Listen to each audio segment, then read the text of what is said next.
저는 그냥 참을 수가 없었어요. 그냥 혼자만 간직할 수가 없었어요. 수치심과 죄책감, 슬픔이 밀려왔고 텅 빈 감정들이 휘몰아쳤어요. 주 검찰 주요 증인 전 오페어 줄리아나 페레즈 마갈야이스가 무너지는 순간입니다. 그녀는 배심원들에게 이유를 설명합니다. 그녀는 마침내 브랜던 벤필드에 대해 자백했습니다. 그는 현재 재판을 받고 있으며 자신의 가족 오페어의 도움을 받아 아내를 살해하려는 정교한 음모를 꾸민 혐의를 받고 있습니다. 신문시 그녀는 무엇을 밝혔나요? 변호인은 그녀의 신빙성을 어떻게 공격했나요? 우리는 여러분을 법정 드라마 속으로 안내할 것이고 나중에는 이 사건의 전직 검사인 에릭 클링겐과 이야기를 나눌 예정입니다. 로 앤 크라임이 제공하는 사이드배에 오신 것을 환영합니다. 저는 제시 웨버입니다. 좋습니다. 지금 버지니아에서 진행 중인 전국을 사로잡고 있는 재판에 대해 이야기해야 할 것 같습니다. 이번 주에 벌어지고 있는 일입니다. 이 재판은 여러분도 분명히 알고 계실 겁니다. 이 사건은 교외에 거주하는 아버지와 가족의 오페어의 비밀스런 불륜 의혹, 베티 씨 웹사이트를 통한 계획적 이중살인으로 알려졌습니다. 이야기 중인 인물은 브랜던 벤필드로 전직 국세청 요원이자 아내 크리스틴과 조셉 라이언을 가중살인한 혐의로 재판 중입니다.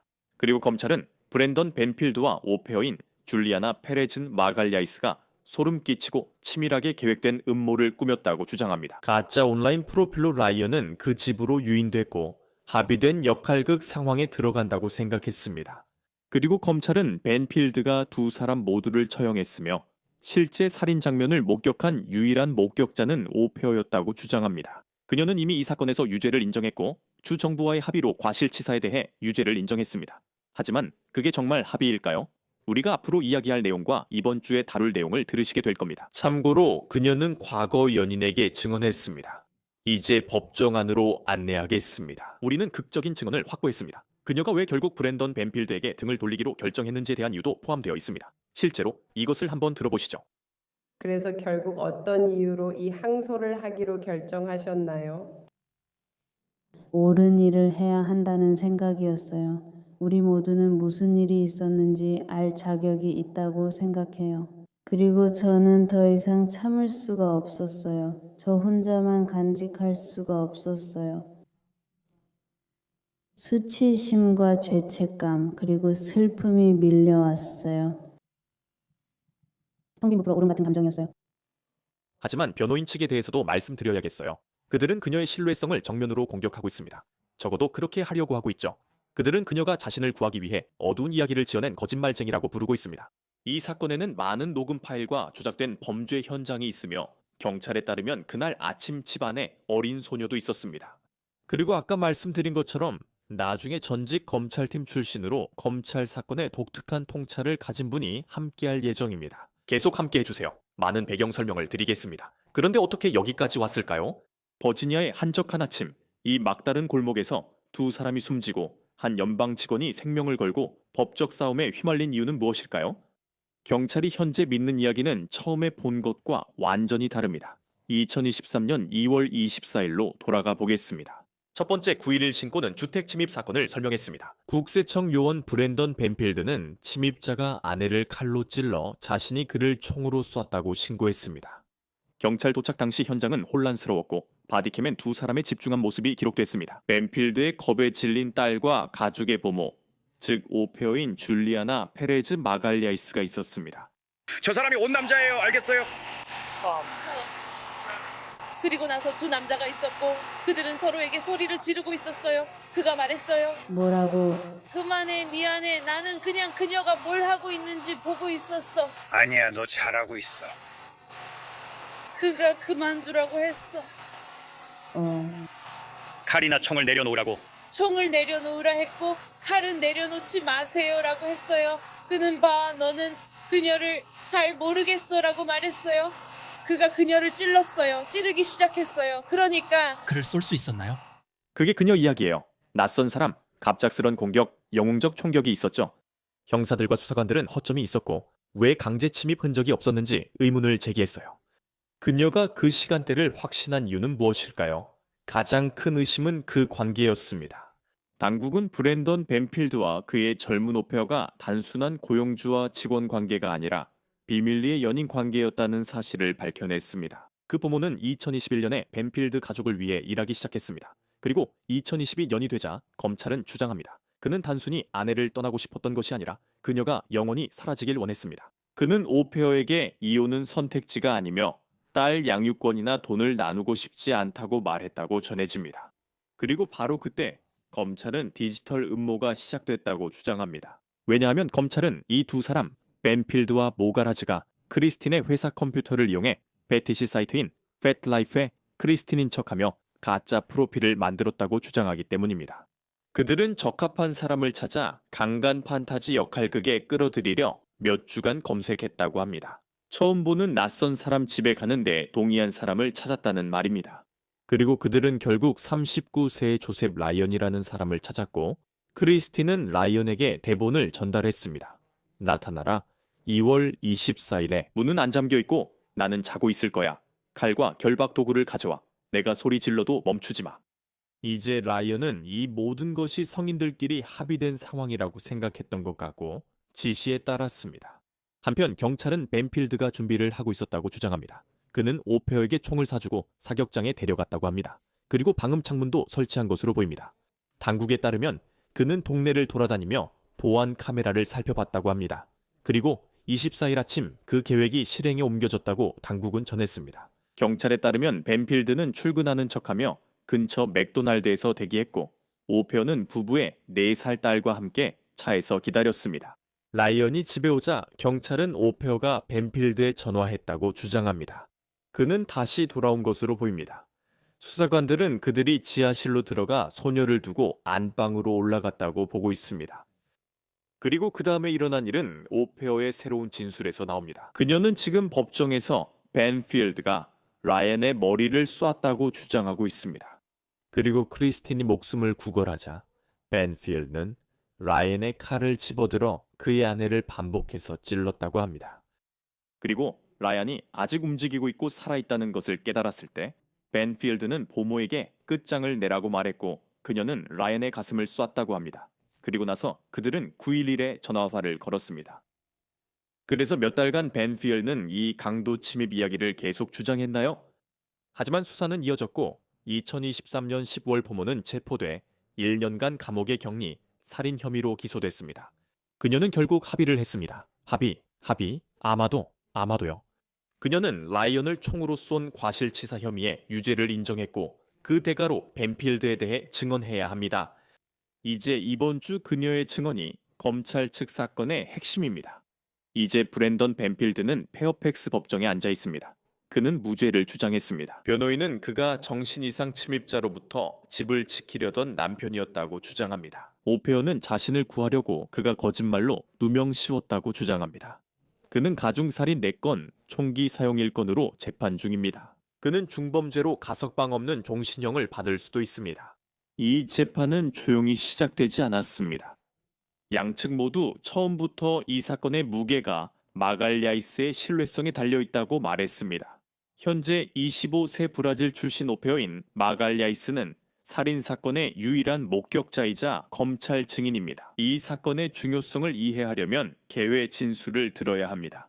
검찰은 치밀하고 냉정한 계획이었다고 주장했습니다. 우리가 오늘 이 자리에 있는 이유는 브랜던 벤필드가 아내 크리스틴 벤필드와 조셉 라이언을 살해했기 때문입니다. 두 사람은 원래 모를 사이였지만 브랜던 벤필드의 음모로 엮이게 됐습니다. 크리스틴은 2022년 37세였습니다. 그녀는 이노바 페어팩스 중환자실 간호사였습니다. 그녀는 당시 38세였던 브랜던과 결혼했고 4살 된 딸 발레리가 있었습니다. 크리스틴은 교대 근무를 했어요. 그녀는 간호사였거든요. 간호사들의 근무 시간이 어떤지 아시는 분들은 아시겠지만 그녀는 야간 근무도 할 수 있었습니다. 근무 일정이 불규칙해 가족이 어린이집을 정기적으로 이용할 수 없었고 그래서 오페어 줄리아나 페레즈 마갈야이스를 고용했습니다. 그녀는 브라질 출신이고 22세의 가족과 함께했습니다. 브랜던이 출장 중이고 크리스틴이 근무할 때 그녀가 아이를 돌봤습니다.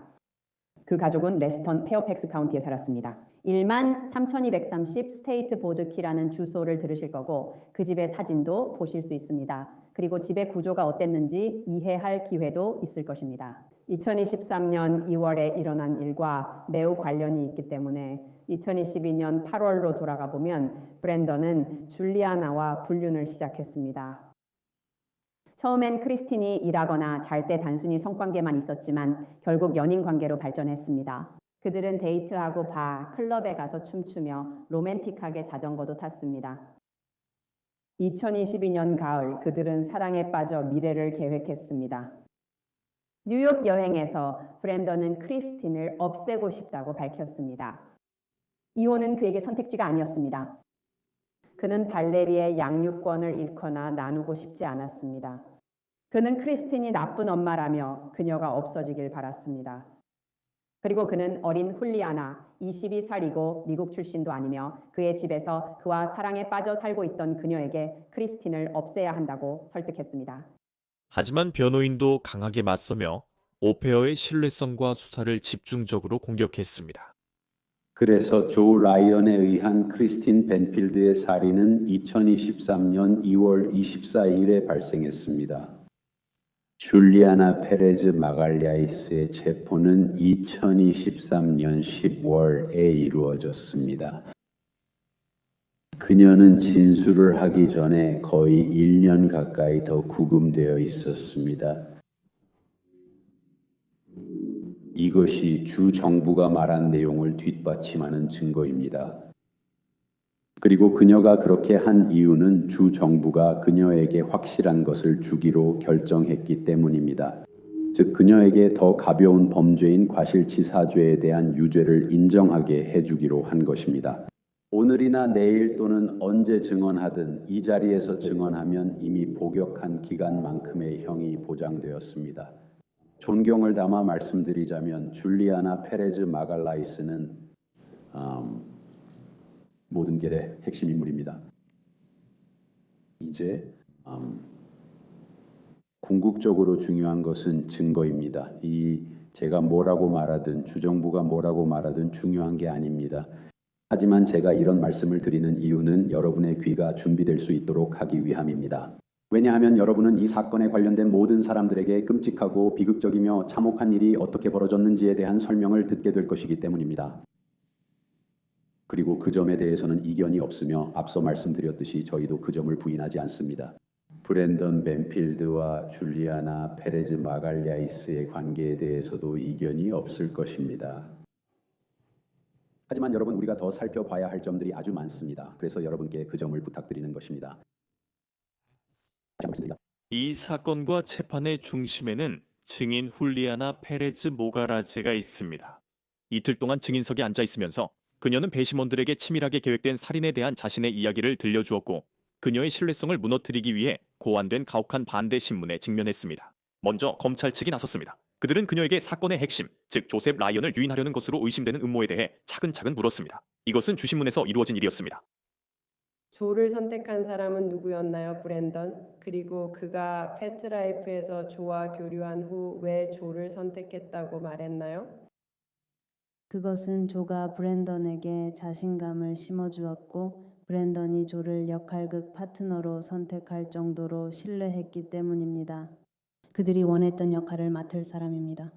즉 적극적으로 행동하고 그녀를 붙잡아 두고 집에 찾아가서 이것저것 가져오고 그런 걸 의미하죠. 네. 그리고 당신과 피고인은 조회와 다른 방식으로 연락한 적이 있나요, 라이언? 네. 그때 사용한 연락 방법은 무엇이었나요? 텔레그램이었나요? 그리고 텔레그램 계정이 생성될 때 현장에 계셨나요? 네. 텔레그램 계정은 누가 만들었나요? 브랜던인가요? 그리고 그는 그걸 어떻게 했나요? 그는 그녀의 노트북에서 익명 페이지를 사용했고 그때 그녀의 휴대폰도 가지고 있었어요. 그가 그렇게 해야 했으니까. 그녀가 텔레그램에서 계정을 만들 수 있도록 그녀의 휴대폰으로 인증 코드를 받아야 했으니까요. 당신과 피고인은 텔레그램에서 조 라이언과 어떻게 연락했나요? 그녀는 남자를 죽음으로 유인한 역할을 연기했다고 묘사했습니다. 하지만 반대 신문에서 변호인 측은 그녀의 신뢰성을 무너뜨렸고 인정협상 전 감옥에서 한 말을 근거로 그녀를 압박했습니다. 네, 맞아요. 이 편지는 2023년 12월 8일에 당신이 쓴 것 같아요. 네, 그리고 그건 당신이 체포된 지 2달쯤 후였을 겁니다. 네, 알겠습니다. 그리고 주의를 돌려서 강조 부분을 보면 뭐라고 하셨죠? 죄송해요. 읽고 있었어요. 읽어보라고 했었는데 읽으셨나요? 네, 읽었어요. 좋아요. 그리고 저기 노란색 부분 있죠? 그거 읽어주실 수 있나요? 부탁드릴게요. 네. 이제 과로에 대해 알게 됐으니까 제 말은 그들은 이미 알고 있었어요. 과로 닫고 저는 그들과 협력하지 않을 거예요. 제가 할 수 있는 게 없으니 그들이 뭘 쓸지 모르겠어요. 제 말은 그들이 가진 모든 것과 저도 모든 걸 아는 건 아니지만 재판까지 저를 여기 붙잡아 둘 것 같아요. 몇 달 걸릴 수도 있어요. 무슨 일이 있었는지에 대한 여러 가지 이론들이 있어요. 우리가 꾸몄다거나 제가 거기 있으면 안 됐다거나 등등이요. 좋아요. 이 편지에서 당신이 쓴 이 편지에는 커먼웰스 쪽 누군가가 브랜던을 상대로 협력하자고 당신에게 이야기한 것처럼 보이는데 맞습니까? 아니요, 그들은 저와 이야기한 적 없어요. 좋아요. 제 변호사를 통해 그들이 저에게 어떻게 전달했죠? 판사님 다시 하겠습니다. 그 증거는 제출되지 않아 이에 기각합니다. 그들이 그걸 어떻게 전달했죠? 제 변호사를 통해서요? 알겠습니다. 그러면 이게 당신이 체포된 지 2달 후인데 그때 유죄를 인정하고 협조할 기회가 주어졌나요? 네, 알겠습니다. 그때 그 사람들이 당신에게 제안한 것은 무엇이었나요? 그때 제 변호사가 그 사람들이 제안하고 있다고 말했어요. 제가 협조하면 미심여를 제한받고 이미 복역한 기간만큼만 복역 후 석방될 수 있다고 했어요. 네, 그리고 제 이해로는 변호사가 그 내용을 저에게 전달했고 그 후에 제가 그에 대한 결정을 내렸다는 거죠. 네, 그리고 당신의 결정은 무엇이었나요? 제가 원하지 않았던 건가요? 알겠어요. 그럼 경범죄 제안을 거절하신 건가요? 네, 당신이 알고 있던 것에 근거해서요? 네. 알겠습니다. 감사합니다. 그리고 그녀는 그들이 자신에게 거짓말을 하라고 했다고 말했어요. 이제 그녀는 자유롭게 걷기 위해 이야기를 합니다. 변호인 측 주장은 배심원단에 직접 도전합니다. 당신은 줄리아나 페레즈 마갈야이스의 이야기 중 어떤 버전을 믿으십니까? 이 사건의 향방은 어떻게 될까요? 오페어의 증언은 끝났고 재판은 아직 많이 남았습니다. 법의학, 디지털 전문가, 수사관 증인들이 남아 있습니다. 그들이 증언대에 서지만 이제 배심원들에게 핵심 갈등은 명확합니다. 치밀하고 끔찍한 계획살인 이야기입니다. 이것이 검찰의 주장이고 반대편은 한 증인이 자유를 위해 증언을 꾸며냈다고 주장합니다. 이제 저는 좀 다른 걸 해보고 싶습니다. 이 사건과 관련된 사람, 이 기소팀 내부에 있는 사람, 우리에게 이 사건의 내부를 보여줄 수 있는 사람을 모셔오고 싶습니다. 이 사건 전직 검사 콘텍스트 씨입니다. 먼저 꼭 말씀드릴 게 있습니다.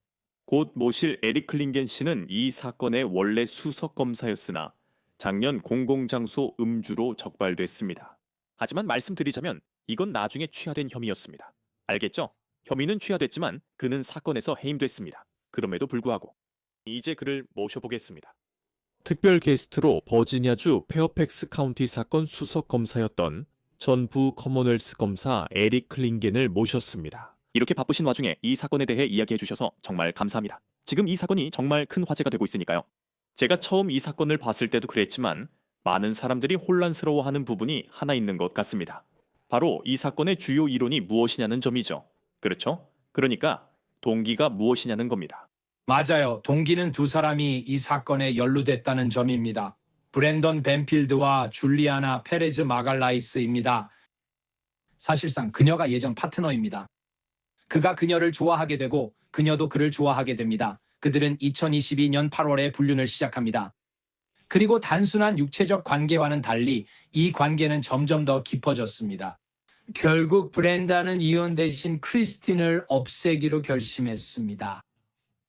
가끔 이런 일이 이곳에서 일어나기도 하고 다른 곳에서 일어나기도 합니다. 이혼은 비용이 많이 들 수 있습니다. 당신의 더러운 비밀이 드러나게 되죠.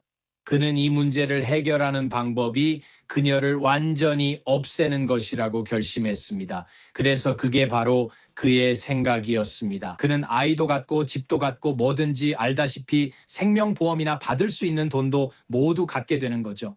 그는 그 모든 것과 줄리아나까지 원했고 자신이 그걸 해낼 수 있다고 생각했습니다. 그럼 그녀는요? 그녀는 어땠나요? 그녀는 유죄를 인정했는데 왜 그녀가 유죄를 인정했다고 생각하시는지, 그리고 이 모든 일에서 그녀의 동기가 무엇이었을지 궁금했습니다. 글쎄요, 말씀드릴게요. 제가 이 사건을 맡았을 때부터입니다. 저희가 처음부터 생각했던 것 중 하나는 그녀를 우리 편으로 돌릴 수 있다는 것이었고, 실제로 여러 번 그렇게 했습니다. 그녀의 변호인에게 접근해 논의하며 브랜던에게 불리하게 진술하고 우리에게 실제로 무슨 일이 있었는지 말해달라고 했죠.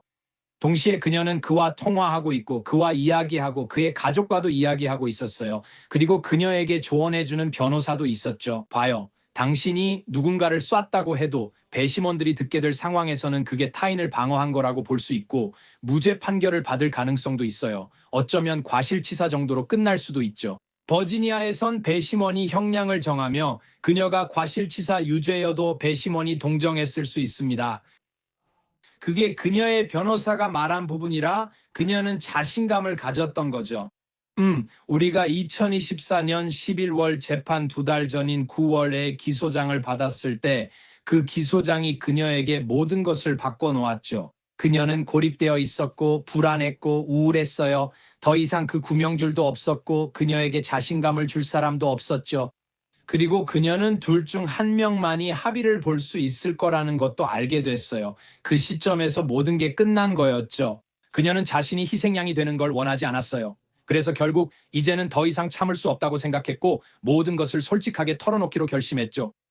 여러 언론 매체에서 계속해서 언급된 한 가지가 있는데 이 부분은 당신의 프로그램에서 반드시 명확하게 짚고 넘어가는 게 정말 중요하다고 생각합니다.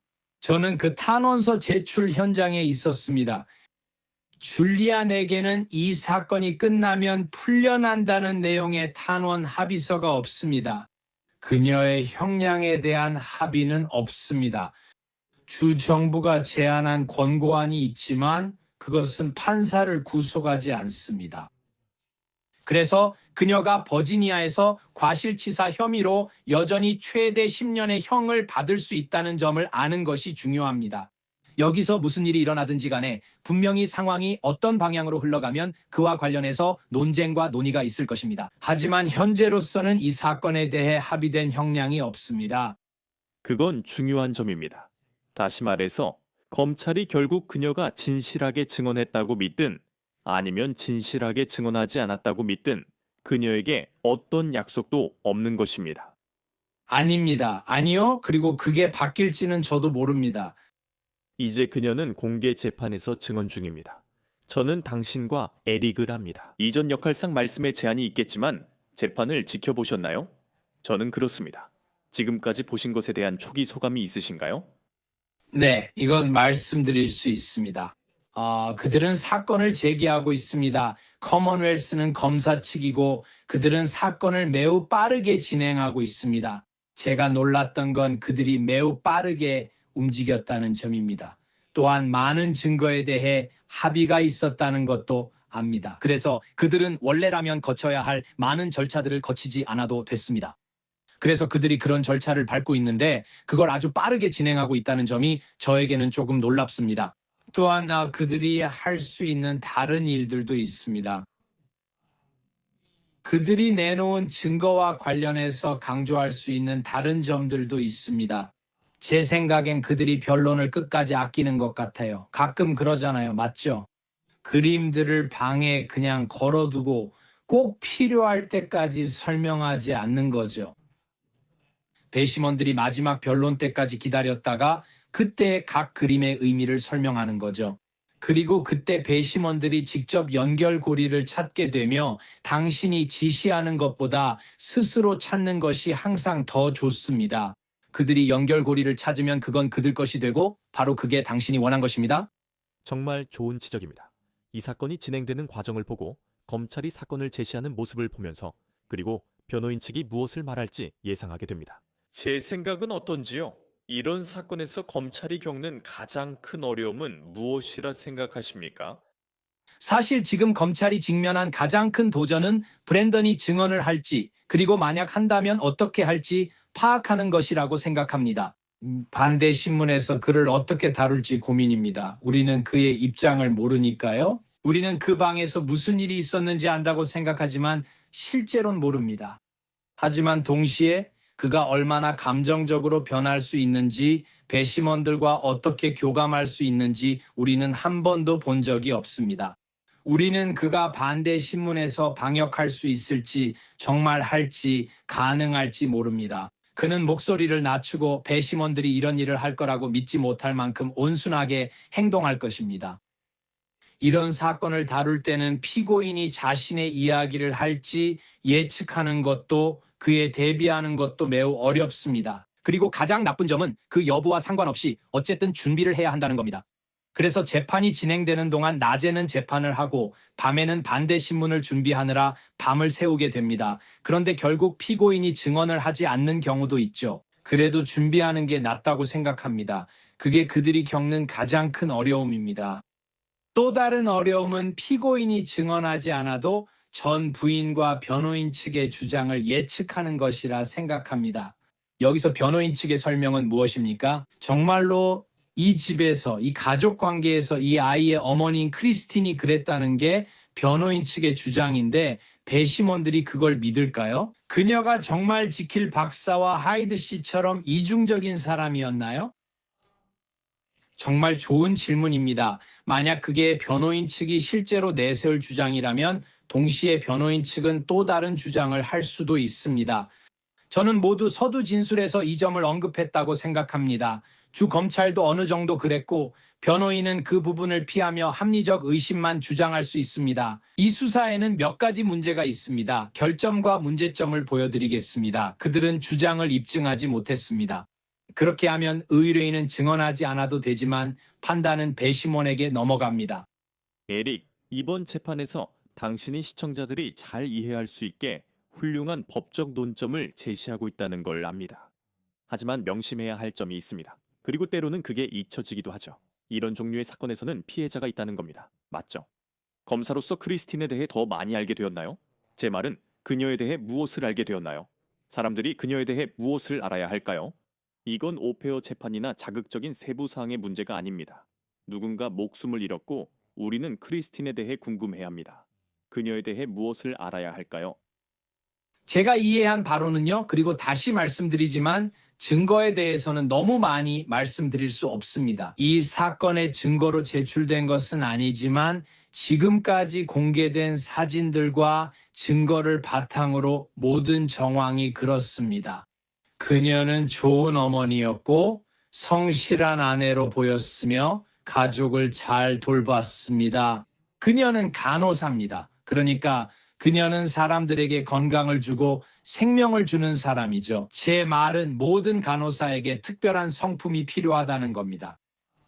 그리고 그녀는 정말 아름다운 사람이었습니다. 이것이 이 모든 비극을 더욱 가슴 아프게 만듭니다. 그리고 이 사건을 처음 맡았던 날부터 제 마음은 온 가족에게 향해 있었습니다. 그리고 조셉은요? 저도 믿기 힘들겠지만 굉장히 느긋한 사람이었어요. 그는 그렇지 않아요. 제가 본 몇몇 사진들, 언론에서 사용한 사진들에 나온 그런 사람이 아니에요.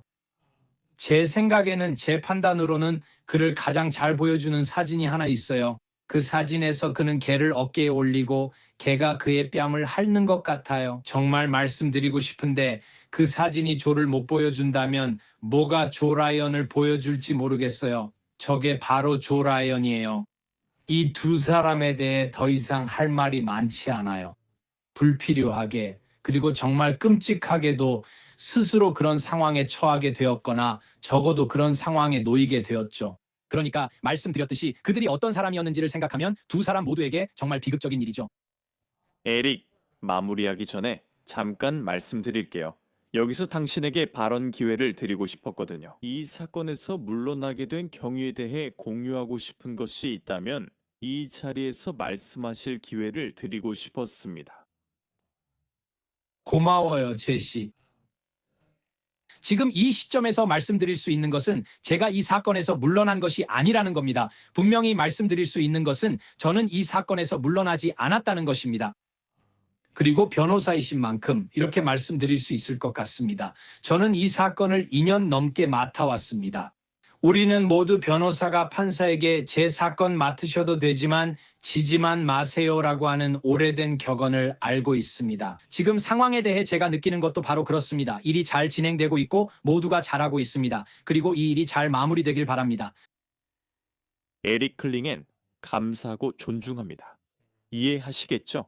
더 많은 정보 제공에 감사합니다. 이렇게 많은 사람들이 지켜보고 있고 많은 사람들이 관심을 갖고 있는 이 사건에서 시간을 내주셔서 감사합니다. 항상 감사하게 생각합니다. 고마워요, 제시. 몸 조심하세요. 그리고 지금까지 사이드바에서 전해드릴 소식은 여기까지입니다. 여러분 함께 해주셔서 정말 감사합니다. 그리고 항상 그렇듯이 유튜브, 애플 팟캐스트, 스포티파이 등 팟캐스트를 들으실 수 있는 곳 어디에서든 구독해주세요. 그리고 X나 인스타그램에서 저를 팔로우해주세요. 저는 제시 웨버입니다. 다음에 다시 찾아뵙겠습니다.